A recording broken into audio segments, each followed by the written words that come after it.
Puso ng saging naman tayo ngayon. Gagawa tayo ng lumpia. Gagayatin muna ito ng pino bago natin igisa. Magagayat na rin tayo ng bawang sibuyas. Kailangan pinong-pino para mag-mix siya ng maganda.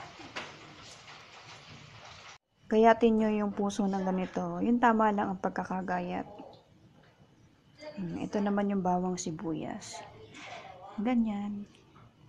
Pino siya. Yan. Pag nakaprepare na yung ginayat na puso, yan, ganyan ang pagkakagayat. Tsaka bawang sibuyas, pino.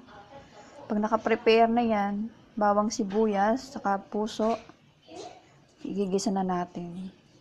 Ayan. Lagyan na lang siya ng mga rekado at tansyahin na lang ang lasa niya. Saka, hintayin na lang siyang maiga. Ito na yung ginisang puso.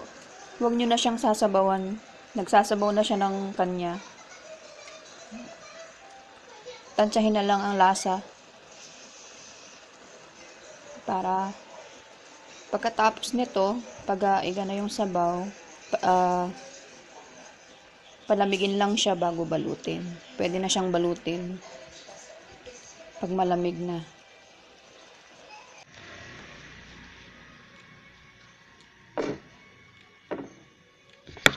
Ayan, start na tayo ng pagbabalot.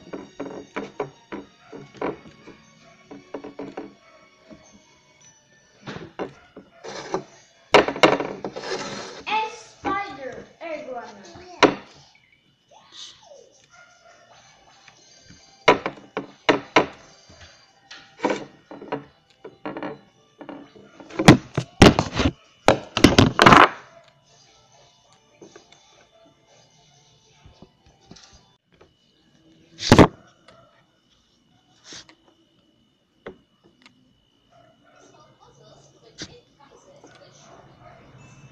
Okay, magbalot na tayo.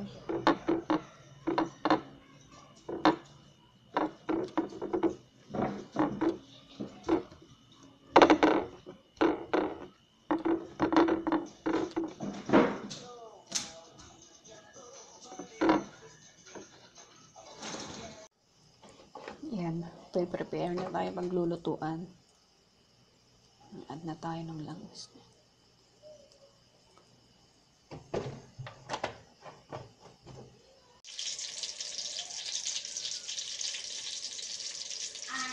Yan, luto na. Pwede nang kainin.